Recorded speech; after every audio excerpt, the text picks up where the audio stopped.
దేశంలో 50 కోట్ల మంది కార్మికులుంటే కేవలం 8 కోట్ల మందికి మాత్రమే ఈపీఎఫ్ సౌకర్యం ఉందని bricks trade union forum chairman Mallesham తెలిపారు. కృత్రిమ మేధస్సు మానవాళి ఉద్యోగ ఉపాధి అవకాశాలు దెబ్బతీసే విధంగా ఉండకూడదని అభిప్రాయం వ్యక్తం చేశారు.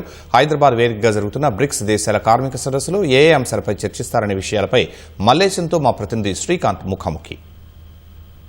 హైదరాబాద్ వేదికగా బ్రిక్స్ ట్రేడ్ యూనియన్ ఫోరం సదస్సు జరుగుతుంది. ఈ సదస్సులో వివిధ దేశాలకు చెందిన కార్మిక సంఘాల ప్రతినిధులు పాల్గొంటున్నారు. ట్రేడ్ యూనియన్స్ మధ్య కార్మికుల మధ్య సమన్వయం, కార్మిక సంఘాల మధ్య సమన్వయం సంబంధించి ఇందులో ప్రధానంగా చర్చించనున్నారు. అయితే ప్రస్తుతం దీనికి సంబంధించి bricks trade union forum president Mallesham గారు మనతో ఉన్నారు. ఆయన అడిగి మరో తెలుసుకున్నాం. సరే, ప్రస్తుతము ఈ సదస్సు నిర్వహిస్తున్నారు. దీని యొక్క ముఖ్య ఉద్దేశం ఏంటి? బ్రిక్స్ దేశాల యొక్కకి ఇప్పుడు మన యొక్క భారత ప్రధాని ఈ బ్రిక్స్ సమూహ దేశాలకి నాయకత్వం వహిస్తున్న సందర్భంగా మన దేశంలో అనేక సమ్మిట్లు జరుగుతూ ఉన్నాయి. అందులో ఒకటి కార్మికులకు సంబంధించిన విషయం. ఈ రోజు రేపు ఈ యొక్క బ్రిక్స్ దేశాల్లో ఉన్నటువంటి కార్మిక సంఘాల యొక్క సమావేశం జరుగుతుంది. అదేవిధంగా రేపు 15, 16వ తేదీ నాడు ఈ బ్రిక్స్ దేశాల్లో ఉన్నటువంటి కార్మిక మంత్రుల యొక్క సమావేశం జరుగుతుంది. అయితే ఈ రోజు రేపు జరిగేటువంటి కార్మిక సంఘాల యొక్క సమావేశంలో దాదాపుగా 14 దేశాల నుండి 46 మంది ప్రతినిధులు విదేశాల నుంచి ప్రతినిధులు రావడం జరిగింది. వివిధ కార్మిక సంఘాలకు సంబంధించిన 70 మంది ప్రతినిధులు ఈ సదస్సులో పాల్గొంటా ఉన్నారు. ఈ సదస్సులో ఈ రోజు రేపు ముఖ్యంగా 4 అంశాలపైన చర్చించడం జరుగుతుంది. సాంఘిక భద్రత అందరికీ కార్మిక వర్గానికి రావాలి అనేటువంటి ఒక అంశం. రెండవది మహిళలు భవిష్యత్తులో వారి యొక్క ఉద్యోగ భద్రత ఏ రకంగా ఉంటుంది అనే అంశం రెండవది. మూడవది ఆర్టిఫిషియల్ ఇంటెలిజెన్స్ మానవ యొక్క పరిస్థితి ఏంటి, మానవాళి యొక్క పరిస్థితి ఏంటి.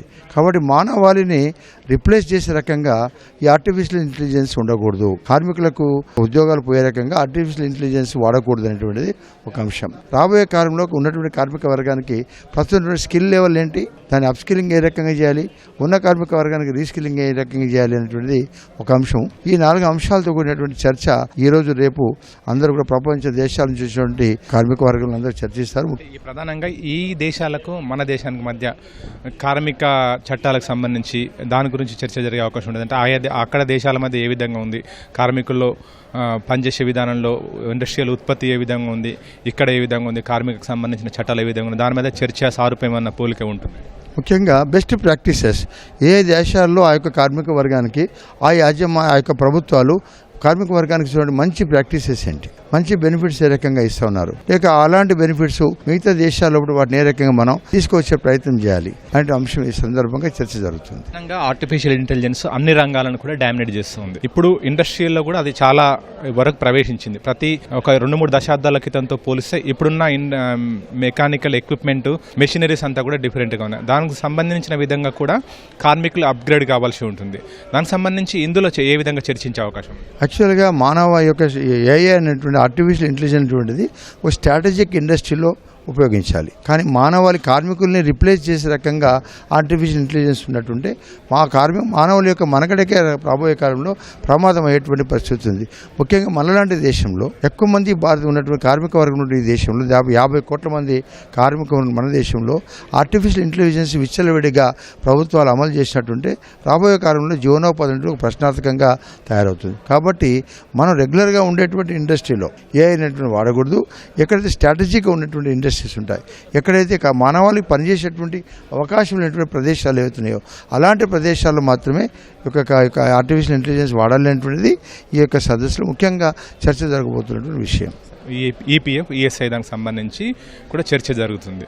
దానికి సంబంధించి ఇందులో ఏ విధంగా చర్చించే అవకాశం ఉంటుంది? వీలైనంత మేరకు కార్మికులకు వాళ్ళకి ఏ విధంగా బెనిఫిట్ చేసే ఉండే విధంగా కూడా ఇక్కడ చర్చలు జరిగే అవకాశం. మన దేశంలో ప్రావిడెంట్ ఫండ్ అనేటువంటి 1952లో ప్రారంభమైనటువంటి స్కీమ్ 52 నుంచి ఇప్పుడు 2026 వరకు కేవలం ఈ రోజున లైవ్ కాంట్రిబ్యూటింగ్ మెంబర్స్ యొక్క సంఖ్య 8.5 కోట్ల మంది మాత్రమే ఉన్నారు. మరి కార్మిక వర్గం 50 కోట్ల మంది ఉన్నారు. అదేవిధంగా ఈఎస్ఐ విషయానికి వస్తే ఈ మొత్తం దేశంలో 3,50,00,000 మందికి మాత్రమే ఈఎస్ఐ సభ్యు మెంబర్గా ఉన్నారు. అంటే 50 కోట్లలో 8 కోట్ల 8.5 కోట్ల మంది 8 కోట్ల వరకు ప్రావిడెంట్ ఫండ్లో, 3.5 కోట్ల వరకు ప్రావిడెంట్ ఫండ్ ఈఎస్ఐలో ఉన్నారు. అంటే ఇంత చాలా మంది కార్మిక వర్గానికి ఈ యొక్క ఈఎస్ఐ లాంటి సౌకర్యం, ప్రావిడెంట్ ఫండ్ సౌకర్యం ఇవ్వాల్సిన అవసరం ఈ ప్రభుత్వం పైన ఉన్నది. రాబోయే కాలంలో వచ్చేటువంటి కొత్త చట్టాల ద్వారా ఈ సోషల్ సెక్యూరిటీ అనేటువంటిది సోషల్ సెక్యూరిటీ కోడ్ 2020 ద్వారా మొత్తం కార్మిక వర్గానికి వర్తించే రకంగా మొదటి డిమాండ్ చేస్తుంది సోషల్ సెక్యూరిటీ ఫర్ ఆల్ అనేటువంటి భారతీయ మధ్య యొక్క నినాదం. దాన్ని అమలు చేయించడానికి కోసం మేము ప్రభుత్వంతో మాట్లాడుతున్నాం. ఇప్పుడు ఈరోజు మంత్రి గారికి కూడా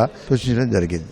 ఇంకా కార్మికుల సంక్షేమం కోసం చర్చించబోయే అంశాలు ప్రధానంగా ఏముంటాయి? ముఖ్యంగా ఈ యొక్క రాబోయే కాలంలో చాలా మందికి కనీస వేతనాల విషయంలో చాలా 10 సంవత్సరాల క్రితం 5 సంవత్సరాల క్రితం రివైజ్ చేసిన వేతనాలే ఈ రాష్ట్రంలో కానీ మిగతా రాష్ట్రాల్లో కానీ అమలు అవుతా ఉన్నాయి. కాబట్టి వెంబడే కేంద్ర ప్రభుత్వం కనీస వేతనాలు రివైజ్ చేయాలని మేము ప్రభుత్వంతో డిమాండ్ చేస్తూ ఉన్నాం.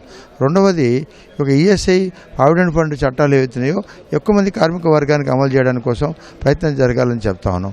అదేవిధంగా ఉద్యోగం అనేటువంటి ఈ రోజున ఎంప్లాయ్మెంట్ అనేటువంటిది తగ్గిపోతా ఉంది. పర్మనెంట్ ఎంప్లాయ్మెంట్ కాంట్రాక్ట్ పద్ధతిలో పనిచేస్తూ ఉన్నారు అన్ని చోట్లలో కూడా.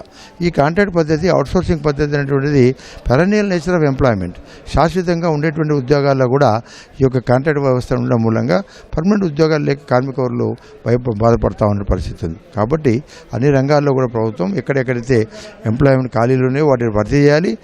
ప్రైవేట్ ఇండస్ట్రీలో కూడా ఈ రోజున కాంట్రాక్ట్ పద్ధతిలో పనిచేసే ప్రయత్నం జరుగుతూ ఉంది. దాన్ని కూడా తొలగించేసి శాశ్వత ప్రాతిపదికలో ఉద్యోగాలు ఇవ్వాలనేటువంటిది భారతీయ మజ్దూర్ సంఘ్ కోరుతా ఉన్నది.